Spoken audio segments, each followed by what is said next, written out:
Greetings YouTube, Kevlar Chicken here. Today I wanna do a full review, as I promised, on the Katana Haru.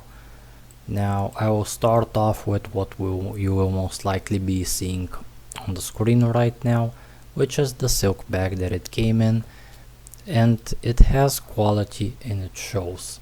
In this price range that is to be expected. Now the other thing is that it came in as a fan. Now I will quickly go over the main characteristics, but I will leave the full specifications of this katana down below so you can check them out. Now the steel is 1060 Trough Hardened steel, standing in at 50 HRC in the Rockwell hardness scale, which is a very nice mid-range hardness, not too soft, not too brittle, too hard. Now the handle length or the tsuba is 28 centimeters or 11 inches. The length of the blade is 28.5 inches or 72.5 centimeters, and the overall length is 40 inches and a half, 40.5 inches or 103 centimeters. The weight is 2.55 pounds or just a little over 2 pounds and a half, or 1.15 kilograms or 1 kilogram 150 grams. That is without the saya, just the sword. Now I will leave the more detailed characteristics down below, but what you need to know is it's made of 1060 steel, type of steel is monosteel, and the wrap on the handle, just to mention, is synthetic race skin on wood. It's not real race skin. For this price range it could have been, but it doesn't feel cheap in any way, so that doesn't really bother me. In the email I sent Weapons of War, which is the site that I bought it from. I said that I want something more functional, and I'm willing to sacrifice some aesthetics for a sword that I can bash more freely against, well, mainly against water bottles in my case, but also tatami, pool noodles, and anything else you want to cut with it. Generally that can go up to rolled up newspaper, cardboard, or even bamboo. Now I will start off with what I like and dislike about the sword. So I will move on to the next portion of the review, which isn't so much specifications as much as aesthetics and feeling in general use, which, as you can see in the background of this video, a bit lazily admittedly edited. You will see the first cutting session in repeat, so you have something to watch while you hear my opinion on the sword. Now, the first thing I would like to mention that I have a gripe with is that it was I'm gonna start with the negatives and move on to the positives. The manufacturer claimed it's very sharp. In the sword world, I would not call the way that it came very sharp. It couldn't cut paper. It did have very nice edge geometry. The steel was nice, no chips, no nicks, no nothing. Was very easy to sharpen, but I would not have called the way that it came a fully functional edge. It needed just a bit of a touch-up, but trust me, that touch-up makes a difference, especially when going for targets. Less resistance cuts a lot easier. And I did sharpen it myself. Now I'm no expert, so I did accidentally damage it on the aesthetic parts a bit. That is why be careful when sharpening swords. I used a stone that was way too rough, and now one part of my sword has some scratches, but aside from a slight aesthetic defect that will probably be there anyway, since I will be using it, it's not gonna be a wall hanger, it's not too much. That being said, just a slight touch up, 10 minutes on a 2000 grit stone, and this sword was what I would call battle ready. However, like I said, one negative, I would not call this absolutely battle ready sharpness for a katana, especially one of this thickness. In order to slice nicely through the targets, I am a bit picky about the sharpness. it needs to come sharper. That is simply my opinion. Now the other negative is that in your country you may have limited access. That is not something that is a gripe with the katana, but excuse me, lost my train of thought here. What I'm trying to say is there is well, I was gonna go off on a tangent with something unrelated. Check your local laws before you buy swords. That's basically what I wanted to say. But yeah, now I bought it from this manufacturer, this site. I'm not sure if they just resell swords called Weapons of War. I'm not affiliated with them in any way because they had the best selection possible in my with what I had in mind. Now, if I lived in the US or in the UK, I would have preferred a Ronin katana in this price range. From what I know now, I haven't owned a Ronin katana, which the equivalent of this sword would have been the Ronin Dojo Elite series, no, Dojo Pro, excuse me, which are 1063 hardened monosteel, and they're approximately $100 to $200 cheaper because this sword was $500. So for the price they're better, especially in katanas.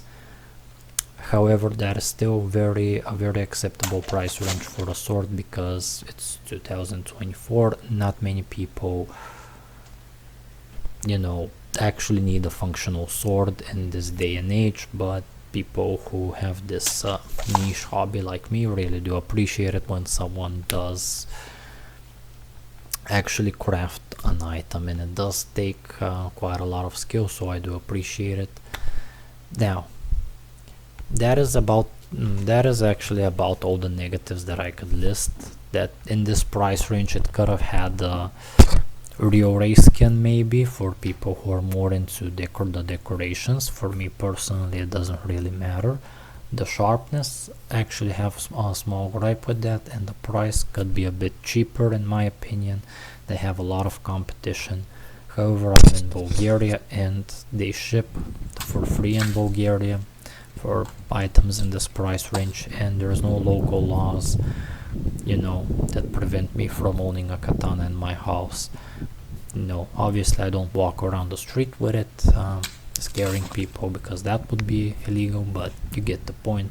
Owning one and cutting things in your backyard is completely legal and fine to do. My thought on this, if I had bought it from the US, the shipping here would have cost more than the katana itself. I've checked, at least for the Ronin beginner katanas, I would have to pay $150 shipping approximately for a $140 katana. I actually checked my options in Ronin katana, Kota Vatina, and also Ronin katanas that could ship from the UK. So props to Weapons of War actually, on the starting on the positive, for actually having functional swords in Europe, including some European ones, but I was interested this time in the katanas, so the Asian swords, and they had actually what I needed. Also, I'm giving them plus points for the customer service. I sent them 3 emails detailing what I wanted, and they told me basically, I told them this is my budget, this is what I want, and they were nice enough to say we have swords that are slightly above that budget, but if you would like to check them out anyway and think about it and buy them at a later date, then feel free to do so. And I was like, okay, and I actually liked them enough that I said, you know what, I'm just gonna buy the sword. I've been wanting to buy a sword for a really long time, and now with my new job that I actually like, I'm gonna stick to it. I can afford to, so I did. Now then, this was my quick rant, but I'm moving on to the other positives now. Other than the sharpness being slightly below what I would expect, mainly I have a gripe because they say very sharp. Maybe my view on this is skewed as someone who sometimes practices sharpening and has seen probably over a thousand sword videos and sword connoisseurs, I guess. But it was very easy to sharpen, extremely easy, In fact, especially for a sword, for someone at my low skill level, all I did was a bit of aesthetic damage, and that was an accident. If I had simply used my softer stone, Japanese war stone, I would have had absolutely no issues, and it is something I can fix. I'm just not gonna do it because I'm gonna cut with it anyway, and it will get scratched up anyway. Now, the other thing I like is it held an edge. All I needed to do was literally just 2 strokes on the stone and it can cut paper again. So basically I just stropped it, used the stone as a strop. I didn't actually resharpen it or anything. 20 water bottles. Plastic is actually pretty abrasive because it is a it's not a natural material, so it does dull the edge of inferior steels pretty quickly, I would say. Now, what surprised me actually very much, like I would give it a 10 out of 10, even though, like I said, I'm not an expert now on how the diamonds look on the Ito, but it was extremely tight. I'm very happy with that. Now, I don't pay much attention to decorations, however this katana's name is Haru, which means spring. I'm assuming that's also why it has a fan. I like the decorations, they're themed, they're cute little flowers on the end cap and on the hand guard. Those are pretty nice. The saya has black lacquer in it. I don't know what to tell you about the saya. It fits nicely, doesn't really scratch the sword much when you take it out, and it feels sturdier than my cheaper one. I don't know what about it. Is it lacquered more? Is the wood thicker? But it feels slightly sturdier, like there's slightly higher quality materials there. Now, in terms of performance, after this cutting session there were no bends, no breaking, no chipping, nicks or edge rolling from the first use. I will do an update when the weather and time allows it, after I go through a slightly bigger cutting sessions or a few more cutting sessions. Hopefully I remember to film at least one of them, and I will give you an update on how the sword is holding up over time. Now, there's absolutely no rattling in the fitting, so the overall construction is also good. And now I'm gonna go and go to the next thing, which is how the sword feels when it's swung. And you can feel the weight of the sword, but it's still a very nicely balanced sword.